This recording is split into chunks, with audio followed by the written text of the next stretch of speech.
She's flown all the way over here from the USA, so thanks very much for that. And yes, this will be a Math ML presentation. But yeah, looking forward. Take it away, Autumn. Hi everyone, I'm thrilled to be here today to geek out with you all over XML. Today I'm going to talk about what you need to know about the math stack, which includes MathML, MathJax, HTML5, and EPUB3. So by way of introduction, my name is Autumn Cuellar. I'm an associate product manager at Design Science. We make math typesetting software. To give you an overview of what we'll be discussing, I'll start with some exciting new standards developments, MathML3 and HTML5 and EPUB3 as they relate to math. We'll talk about where those standards are today and where there are some gaps in the support, and how we can fill those gaps with MathJax. Then I'll go into why I'm discussing MathML. And at that point, you'll be so excited about what I have to say that you'll say, I want to go there. And I will tell you how. And that will lead us to our conclusion. So MathML, as some of you may know, is the W3C standard for encoding mathematical information in XML. The first MathML specification was finalized in 1998, so it's about 15 years old. MathML2 followed in 2003. And I say MathML2 is MathML's coming of age. It corrected many of the basic flaws in the first version of the specification. For example, the first version had no way of specifying line breaks in your equations without putting them in a table. So MathML2 corrected that and a few other problems. And then MathML3 came out fairly recently, in late 2010. And with MathML3, I'd say MathML has reached a new maturity. When coming up with this latest version, the working group considered the needs of various communities that have a stake in math, and publishing mathematics especially. For example, for the publishing community, they added new features for line breaking and line wrapping. Because in MathML2 they did add the line break, but that's where it ended. So with MathML3, they had to add new features. For example, if you have set width column or page, and you have long equations, you'll want those equations to wrap automatically to the next line. It'll also let you specify how you want those second and third and subsequent lines aligned against the first line or indented, and if it breaks on an implied multiplication like here, you have to find some way to specify that the equation continues to the next line. So it will specify how to replace those invisible times with which operator. So here I have a dot operator. MathML3 also introduces elementary math notation for people in the education community. For example, it adds carries and crossouts and stacked operations, long division and repeating decimals. And then MathML3 became a truly international standard by adding support for right-to-left languages and alternative notations. These are two examples of long division. So while MathML has been undergoing its maturation process, it's slowly but surely been gaining steam as a worthy standard for encoding mathematical information, but inside other standards. So math, it's always the poor neglected stepchild, wouldn't you say? You can admit it to me, we all hate math. We never want to look at math, but to our everlasting consternation, it's not going away. And it's the same with standards communities. Here, the World Wide Web was built by scientists for scientists, but HTML, the primary language behind the World Wide Web, had no support for math, which is the scientific language, right? That is until HTML5 became a candidate recommendation about 7 months ago. The great news is that browser makers have been very vocal in their support of HTML5. In fact, the HTML5 working group has representatives from all of the major browser vendors. And they've pledged to add the features of HTML5 to the browsers eventually. Already we're seeing some MathML support. For example, in the Gecko rendering engine, which is used by Mozilla and Firefox, they have MathML support.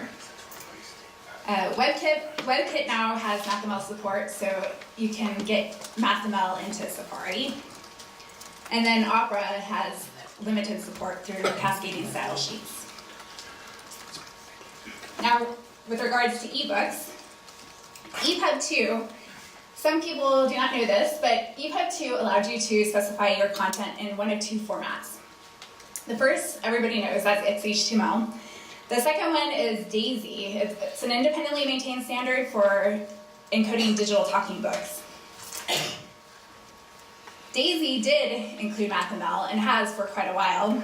So if you wanted MathML in your ebooks, you actually could get it into your ebooks through DAISY.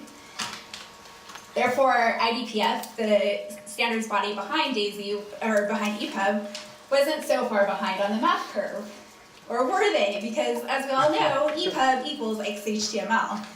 In fact, with this latest version, they got rid of the DAISY variant and all ebooks are now XHTML, or all EPUB ebooks are now XHTML.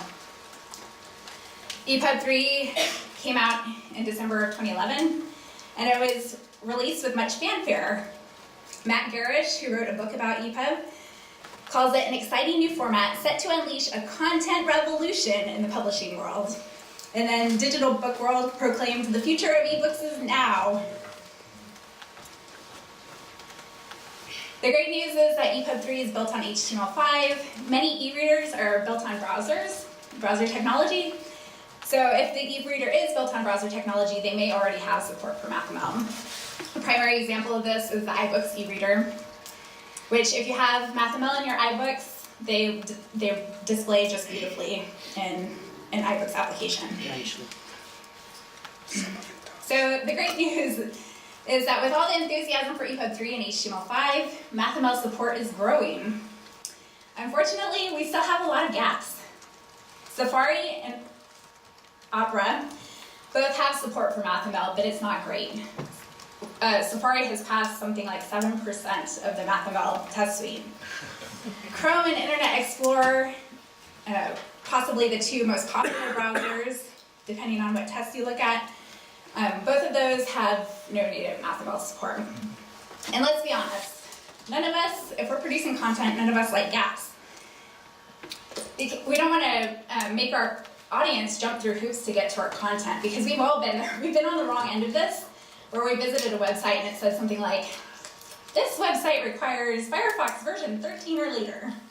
And how maddening is it to be faced with that kind of message when you're not on Firefox version 13 or later? You're stuck with the dilemma, do I walk away from this content, or do I load this in a different browser? And sometimes we walk away, and sometimes we don't, but even if we don't, we're kind of left with a little bit of resentment towards that content producer, because we don't want to have to go out of our way to get to it. So we don't want gaps, but fortunately, there's a little project called MathJax. MathJax has been managed by a consortium that was once headed by us at Design Science, but we recently handed over the reins to a founding partner called the American Mathematical Society. The other founding member is Society for Industrial and Applied Mathematics. MathJax receives sponsorship from American Institute of Physics, IEEE, Elsevier, Cengage Learning, Stack Exchange. So there are a lot of big names that have an investment in making MathJax work and succeed. And what MathJax is, it's an open source, and might I add, free JavaScript library for rendering MathML in any modern browser. So MathJax adds MathML rendering to Chrome and Internet Explorer, and it also improves the rendering in Safari, Firefox, Opera, and so on. Because it is a JavaScript library, it works wherever JavaScript works. Mobile devices, laptops, and PCs are just the start of it. And because, as we've discussed, a lot of e-reader technology is built on browsers, if they are, they can incorporate MathJax to add MathML support to their e-reader. So a very popular e-reader that has already added MathJax is caliber. And then another one is radium. And I'll go ahead and do a brief demo of radium. Okay. So I'm not connected to the internet right now. Radium is, right now, it's a Chrome plugin, but they're trying to move away from that. This is a local version of an EPUB book on my computer. And if I load this, notice it takes just a second for the equations to load. And what's happening there is that MathJax is processing the MathML and making it so that it will display very prettily on our computer. MathJax also adds this context menu so that we can see the MathML behind it. I could see the original MathML. I don't want to show that to you because it's one long line of code. It's very difficult to look at. But if we look at this, here's the MathML for this equation. And we're all very happy that we don't have to look at this and get to look at the nice, pretty rendered equation instead.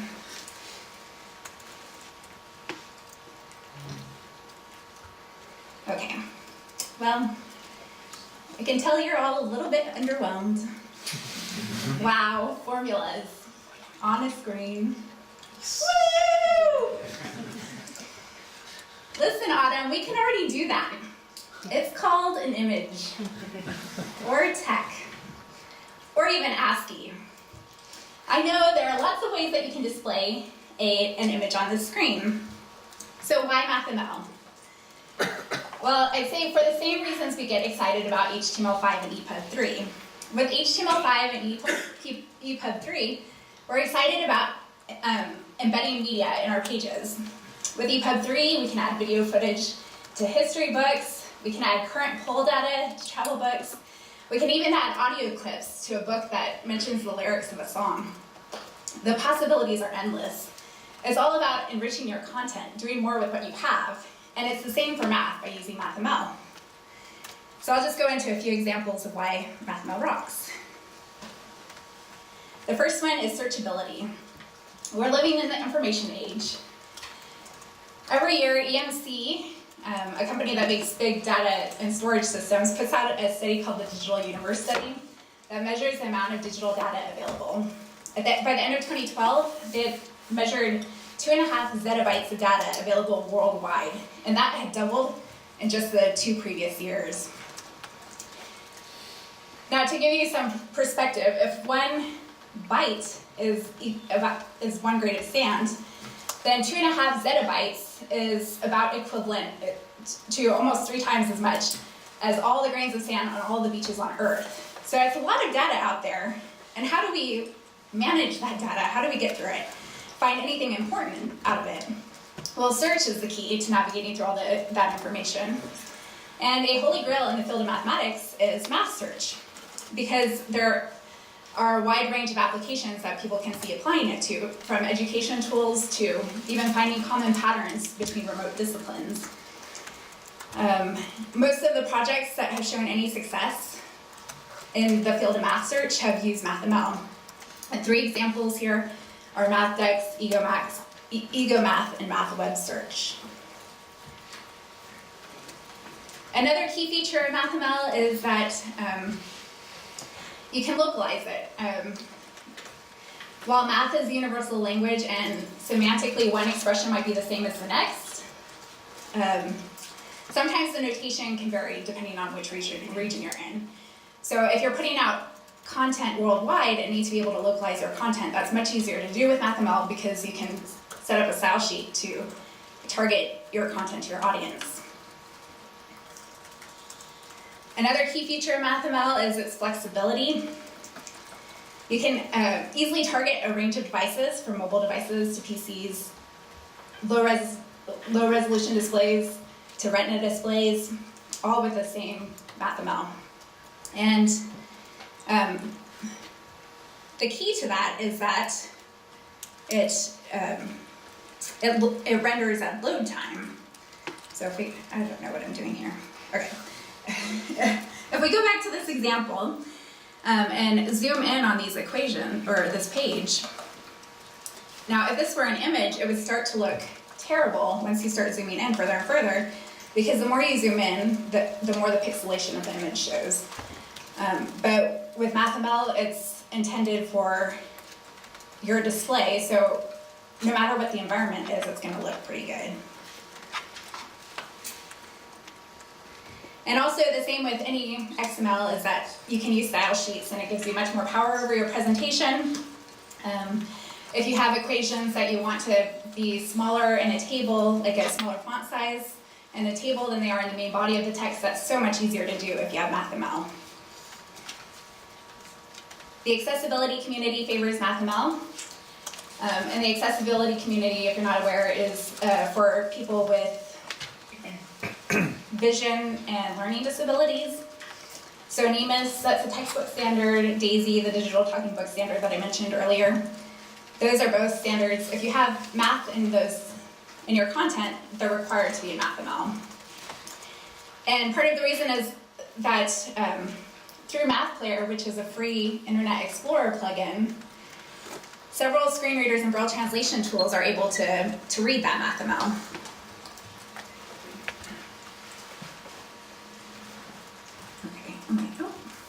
Sorry. So I'm going to go ahead and show you this. So MathPlayer is actually, it has the best rendering of MathML out there on the market. And it's used for the benchmark testing for the MathML test suite. It's so good that if you have Internet Explorer installed, MathJax will defer to MathPlayer. So this is actually a page that's made with MathJax in mind, but it's let MathPlayer take over the rendering, and MathPlayer has added this little context menu. So I'm going to go ahead and speak the expression for you. Normally, if I had JAWS installed or another screen reader, that screen reader would read this fluidly. It would pass over to MathPlayer for MathPlayer to read the math, and then MathPlayer would pass back the control to JAWS. But I don't have JAWS installed, and it would be too much. So we'll just speak this expression, and you'll notice when I do this that MathPlayer is highlighting parts of the equation as it's reading it, which is great for people with learning disabilities that they need to see and hear it at the same time. The integral from 0 to 2 pi of fraction 1 over the square root of the quantity x minus 1/10 root and fraction. So that's just a small example. Government statutes are starting to get they are getting to the point where they're going to require you to make your math available as MathML so that screen readers can take advantage of it. But even if you don't have to abide by a government statute, why would you want to limit your audience if you don't have to? Then my favorite feature of MathML is its interoperability, because a wide variety of applications support MathML now, from computer algebra systems to graphing systems, calculators, assessment creators, whiteboards, wikis, blogs, forums, the list goes on. We'll go back to this page here. And I'm going to use MathPlayer's copy MathML just to show you of what's possible. So some of you may remember Mathematica from your college days. It's the computer algebra system that we all hated to use, right? But it is a very powerful... It's very powerful, and the problem is it's just very difficult to use if you're not used to it. But we're going to use this and convert the MathML. So I've pasted the MathML into here. Mathematica converts it to its own format. So we just need to change that really quickly, and then we're going to plot this on a graph going from -5 to 5. Oops. So I'm doing this all manually, but it's not too much of a leap of the imagination to see how this could all be automated, and for you to be able to include small programs in your web pages or your ebooks that allow you to provide some additional functionality to your readers that allow them to interact with it. For example, they can be changing numbers or variables to see how that changes, for example, a graph. Oops.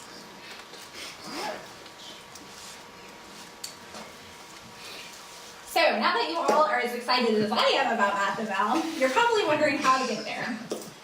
And luckily, it's 4 pretty easy steps to do. I'm not going to go into too much detail about this, but just go over it briefly so that you have an idea of what's needed for you to start using MathML in your content today. The first step is that presumably you're not going to be starting directly with HTML5 and EPUB if you're authoring directly. You'll probably want to start with a different XML format and later convert to those 2 formats. So you want to make sure that your doc type has MathML support in it. And if you're using a standard such as DocBook or DITA, it's easy to find an online copy of a schema that includes MathML for you. If you don't use a standard, it's maybe 10 lines inside your schema that just includes the MathML version of the schema. The second step is that you'll want to start creating your MathML. And I would recommend using a MathML editor for that because equations will quickly get out of hand. It is possible to manually edit the MathML. But as you see, this is not a very big equation, but it gets very big with MathML. It's just a verbose language. So this is the MathFlow editor. It's one of the editors that we make, and it's working with Oxygen. Okay. And then after you've created your MathML, you'll want to make sure that your conversion process will support the MathML. And what I mean by support the MathML is it just needs to pass through the MathML without altering it at all. Because if you don't, what normally happens is the XSLT will just drop all the XML and it will leave the C data with it, so it just looks like gobbledygook. So you'll need to do that, and if you're using MathJax, you'll also need to add a couple lines to your header to bring in the JavaScript files. And then the last step is, if you want, and I advise it actually, you'll probably want to install the MathJax JavaScript library on your own server. MathJax Consortium does make a hosted version available, but you don't have as much control over it. And if you have a large audience, it really gets slowed down, bogged down. So in conclusion, HTML5, HTML and EPUB as standards have finally matured to the point of supporting MathML. But these are fairly recent developments, so the browsers and e-readers are still catching up. But until they get to the point where they add the MathML support directly, we have MathJax available to fill the gap. And this is fabulous because MathML offers so many exciting avenues for your content. And like I mentioned, there are 4 easy steps to get you there. If you need any help with it, you can always contact me. And if you want more information, you can come see us at desi.com. Or, like I said, contact me. I'm at autumnc@desi.com, and I'm happy to help. Thank you.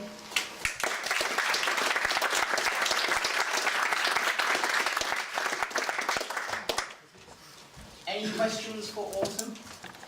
Yes? Yes, what about semantic math? Semantic math? Well, yes, you can include that inside your content, but you probably want to add the presentation because in most cases, the presentation MathML is what's useful. Like even you saw that Wolfram Alpha, Mathematica also supports the presentation version. Yes. There sometimes remains problems to do with tools. For instance, in Apple iBooks, although it does run about ML, doesn't include all necessary characters. Yes, MathJax takes care of some of that by making the web fonts available, and it actually will even include the fonts if you needed to. It does it by generating the fonts automatically. I'm not quite sure how they do it, but Is it possible to use the MathJax within, for instance, in iBooks? That's Yes. a good, is it? Yes, Okay. it mostly works. I'll show you one in a minute, Sebastian. That's the kind of flaw, isn't it? The mostly. Yeah, there are some. I've talked to one of your guys about it. There's some problem with when someone changes the font size, MathJax is not informed. Oh, yeah. Yes. You mentioned conversion to images, and that may be useful maybe when you go to PDF, let's say, or a different platform that where you do not have matchs, right? Right. But there are some problems with the images that you outlined. But are there conversions from MathML to SVG? Because SVG should, eliminate the zooming part, some of the problems. The text is still there if you want it. Yeah, we're actually working on the SVG output right now, but people are getting to SVG, but they're doing it through various means. So it's possible, it's just not very straightforward at the moment. Snapjacks actually does output SVG as well, but I don't know if they do it to a file, but that could be one way of getting the SVG out of there. Personally, I'm surprised that the browsers don't yet support MathML. I remember something like 10 years ago seeing content from a pure mathematics course at a university. The lecturers were having to output questions onto university websites in images.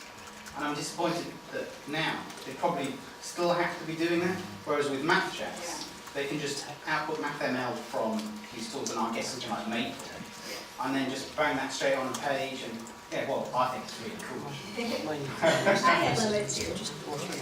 Actually, there was also a discussion about dropping MathML support in Firefox. And it went also on the XSLT list. A couple of months. Yeah, there was discussion of dropping XML support from browsers.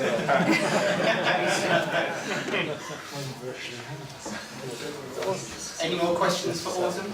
Yep. Yes. We're interested in comparison, and therefore we could obviously compare MathML and establish that an equation had changed in some area. Would we be able to highlight that in the display of a formula, say that x squared has changed to x cubed or something like that? Yeah, so they don't have built-in change mechanism, but it's definitely available, like with by use of classes or something else to highlight that there is a change there. But that was one of the examples that we've used in the past, is that if you do want to highlight, say, show that change has occurred in the equation, you probably want to do it by changing the font color, like making it a red font. And that's something that's very easy to do at render time, is make sure that that gets loaded correctly as a red font. Oh yes. Just wondering if we have a use case here for the client-side Saxon, sort of turning an equation into a widget or a graph or some other kind of plot on the fly. No, I don't have an example of that, but that's a good idea. And I think it could be used quite easily with that Saxon CD that Neil was talking about. Okay. Thanks very much, Autumn.